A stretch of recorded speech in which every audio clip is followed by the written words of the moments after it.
There's a silent shift that happens as we age. It creeps in not with fanfare, but with subtlety through words we repeat too often, through routines that become ruts, through conversations we unknowingly hijack. One day you may wake up and find that the person looking back in the mirror isn't just older, but somehow different in spirit. And if you're not careful, that difference can cost you your relationships, your self-respect, and your sense of purpose. Let's be brutally honest. Aging gracefully isn't just about avoiding wrinkles or keeping active. It's about recognizing the quiet behaviors that begin to control your personality without your consent. These behaviors don't show up overnight. They inch forward unnoticed, camouflaged as wisdom, tradition, or self-protection. But left unchecked, they make you harder to talk to, easier to avoid, and dangerously unaware of the emotional impact you have on those around you. That's why this article isn't just another list of do this, don't do that. It's a wake-up call, a sharp one. Because these ugly habits, while unintentional, are costing you something deeply valuable: connection. And if you're not willing to take a hard look at yourself now, you might wake up 5 years from today, lonelier, more misunderstood, and more distant than you ever expected. The good news: you can change all of it starting now. In the next section, we'll walk through 9 specific behaviors that commonly develop in our later years, behaviors that quietly erode relationships, health, and happiness. But more importantly, you'll learn how to spot them, how to reverse them, and how to reclaim the version of yourself that listens more, judges less, and connects deeper. If you're ready to age with intention and dignity, let's begin. 1. Taking over every conversation without realizing it. With age comes stories, moments lived, milestones reached, and lessons learned. But storytelling, when not balanced with listening, can cross a line into dominance. One of the most overlooked behaviors that develops in later life is the tendency to unknowingly monopolize conversations. It often starts with good intentions. You hear a topic you've experienced before, and naturally you want to share what you know. But over time, these interruptions become habitual. Instead of listening fully, you're waiting for a pause, an opening to jump in and redirect the conversation to your past. This can be particularly alienating for younger generations. They may begin to feel like sounding boards rather than participants. As one caregiver noted in her family sessions, "My father doesn't hear me. He waits for me to finish so he can talk about what he did in the 80s. This emotional distance is real, and it builds up silently over years. To shift this, develop the discipline of restraint. Instead of interjecting, pause. After speaking, ask, "And how about you?" Let your conversations become spaces for mutual exchange, not one-way lectures. It's in these quiet moments of listening that genuine respect and connection are rebuilt. 2. Glorifying the past. While dismissing the present memory is a powerful thing, it can be comforting, even essential to our identity, but it can also trap us. Many older adults fall into the habit of measuring today against yesterday, and today almost always comes up short. Statements like, "back in my day," or "things were better when," may seem harmless, even nostalgic. But for those hearing them repeatedly, especially younger people, it sounds like criticism disguised as storytelling. When we consistently favor the past, we subtly reject the present. We stop learning, we stop adapting, and worst of all, we lose the opportunity to connect with others where they are now. This pattern is more than social. It has cognitive consequences. According to the Harvard study of adult development, older adults who remain engaged with current trends Technology and intergenerational dialogue show slower cognitive decline and report higher levels of life satisfaction. Instead of retreating into memory, begin each week with a question: what's something new I can try this week? Whether it's an app, a hobby, or a conversation with someone decades younger than you, embracing the present is the gateway to staying mentally sharp and socially relevant. 3. Masking insecurity with boastfulness. Let's clarify something. Being proud of your children, your career, or your achievements is natural. But when pride becomes a habit of self-elevation in every discussion, it begins to damage relationships. We've all encountered someone who turns every topic into an opportunity to highlight their past glories. It may seem harmless, even endearing at first, but over time it builds resentment, especially when others are struggling. Imagine a woman navigating a painful divorce, listening to her neighbor repeatedly boast about her 40-year marriage. Or a young father overwhelmed with bills, hearing a senior go on about paid-off homes and worry-free retirement. It stings. Research from the University of Michigan found that 54% of middle-aged adults feel emotionally dwarfed in conversations with older family members due to constant comparison and unsolicited advice. The antidote: share your journey, not just your results. Instead of saying, "My son is a top lawyer," say, "Raising him through those challenging teenage years taught me a lot about listening." This reframes the narrative from superiority to wisdom and invites others to join the conversation with vulnerability, not defense. 4. Letting your appearance reflect disengagement. There's a dangerous myth that says caring about how you look is superficial in older age. That myth needs to die. Appearance isn't about vanity, it's about vitality. When personal grooming fades, it's often not just the body that's being neglected, but the spirit. You stop dressing for yourself. You stop preparing for the day. And gradually you begin fading into the background of your own life. This is not speculation, it's proven. A study from the American Geriatric Society revealed that seniors who reported grooming regularly had a 31% higher level of daily engagement in self-esteem than those who didn't. Small details make a difference. Clean pressed clothing, a bi-weekly haircut, comfortable yet stylish shoes. These aren't just aesthetic choices, they're psychological affirmations that say, "I still show up for my life." One man in his 80s who had all but stopped socializing began wearing tailored polos and jeans again after a physical therapist suggested it. His daughter reported a dramatic change. He walks taller, talks more, and even started asking about dating again. Never underestimate the power of looking like you care, because when you do, others respond to you with the same respect and attention you're showing yourself. 5. Expecting deference without engagement. There was a time when age alone earned automatic respect. That time is gone. In a world where hierarchies are flattening and younger generations value transparency over tradition, respect must be earned, not assumed. This shift isn't about rebellion, it's about reciprocity.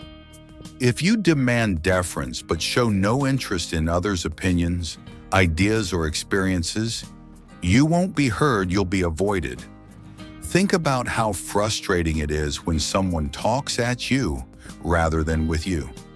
Now consider, are you doing that with your children, with your caregivers, with your neighbors? The respect you desire has to be built through empathy, curiosity, and humility.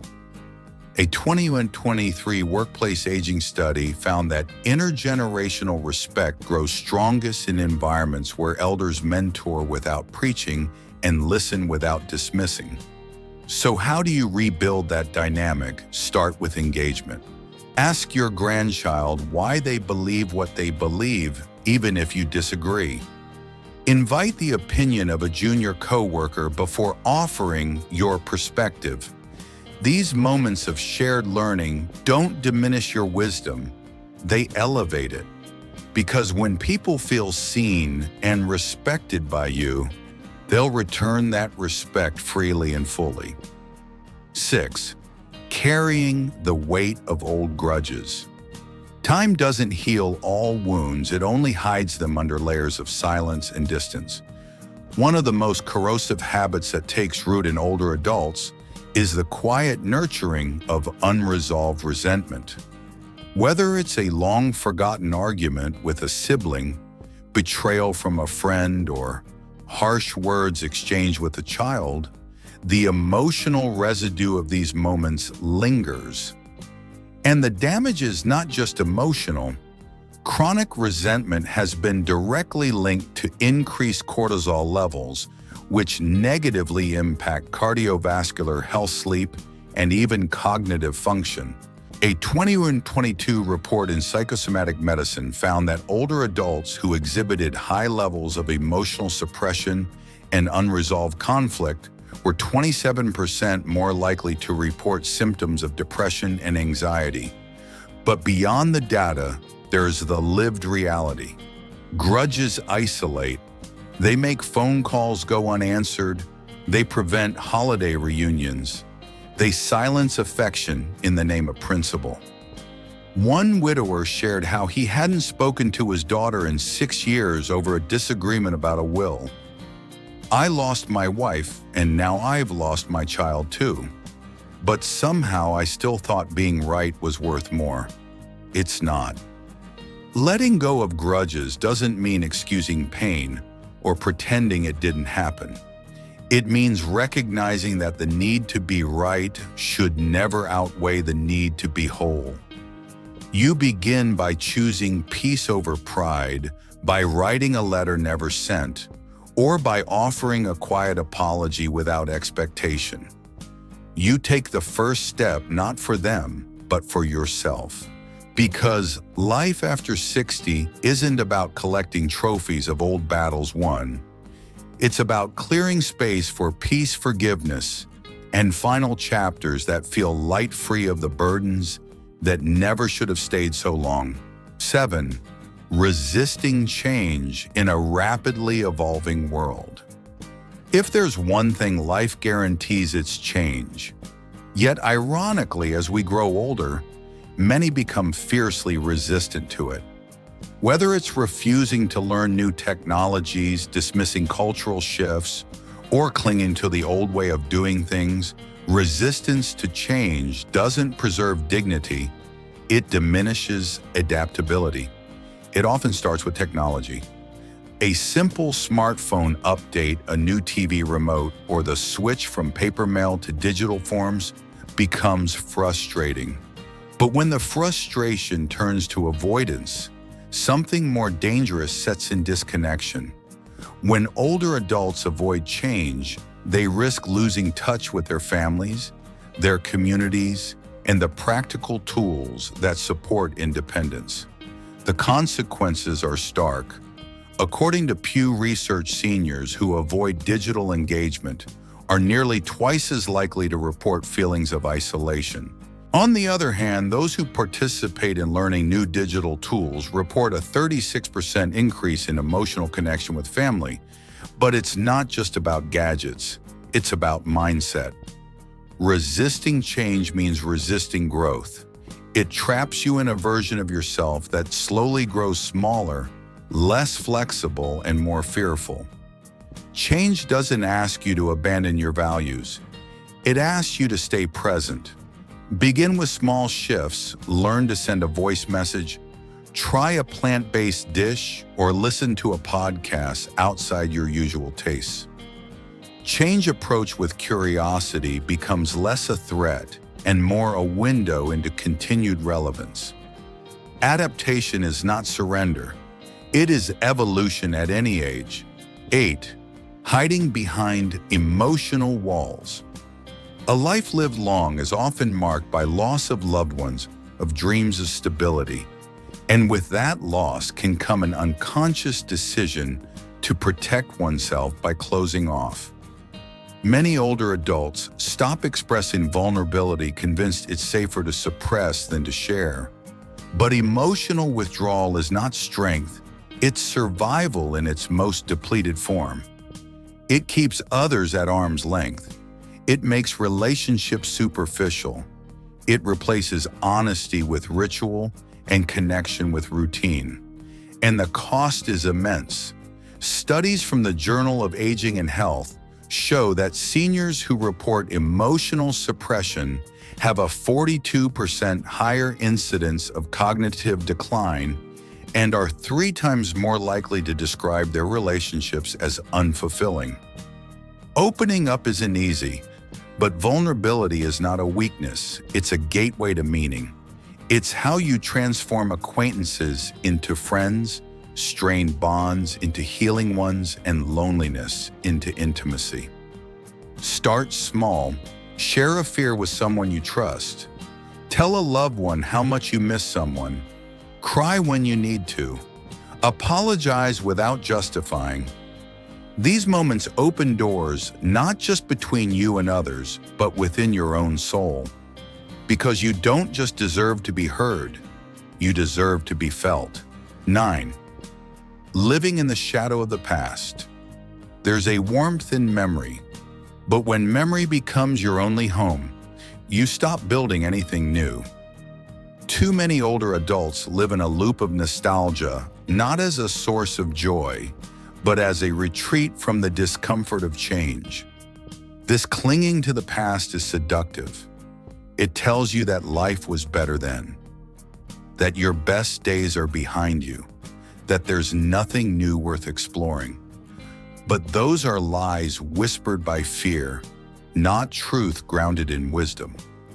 The truth is that meaning doesn't retire, it transforms. And the present, though different, holds its own gifts, relationships that deepen with age, wisdom that sharpens with reflection, and freedoms that only come when you've lived long enough to stop chasing what doesn't matter. Think about this: if you woke up tomorrow without the ability to recall yesterday, what would you choose to do today? That question alone holds a seed of renewal. Begin small. Start a new book. Volunteer in a role you've never tried. Host a dinner with people you've never met. When you step into the present with open arms, you reclaim a life that's still unfolding, not one that ended in a photo album or a framed certificate. You are still becoming. Don't let the past be the only part of your story that glows. Conclusion: growing older is not the problem, but growing unconscious is. These 9 behaviors: talking too much, glorifying the past, bragging excessively, neglecting your appearance, expecting unearned respect, holding grudges, resisting change, avoiding vulnerability, and living in the past aren't flaws. They're habits, and habits can be changed. They don't define your worth or your identity. But left unchallenged, they can shape how the world responds to you. They can push people away, limit your experiences, and quietly erode the dignity that aging deserves. The good news is this: awareness is power. If you've recognized yourself in even one of these patterns, you've already taken the first step toward reclaiming agency over your life. The next steps are reflection, humility, and small action. You don't need a grand transformation. You need presence, curiosity, willingness. Because aging well isn't about staying young. It's about staying engaged. It's about letting go of what no longer serves you and leaning into what does: growth, connection, honesty, and compassion. So ask yourself, what am I holding on to that I no longer need? What behavior have I accepted as just how I am that I can choose to shift? Who in my life needs to hear something different from me? Less opinion, more listening. Less pride, more truth? In the answers to these questions lies your most powerful chapter yet. If this article resonated with you, if it made you pause, reflect, or even feel a little uncomfortable, then it's already doing what it was meant to. Growth begins in awareness. For more thoughtful content on how to age with strength, purpose, and clarity, subscribe to Longevity Secret. Join our community of lifelong learners and let's build a future where aging isn't something to fear, it's something to master. Like this article, share it with someone who matters, and subscribe today. Your best years aren't behind you. They're still unfolding. Let's walk that journey together.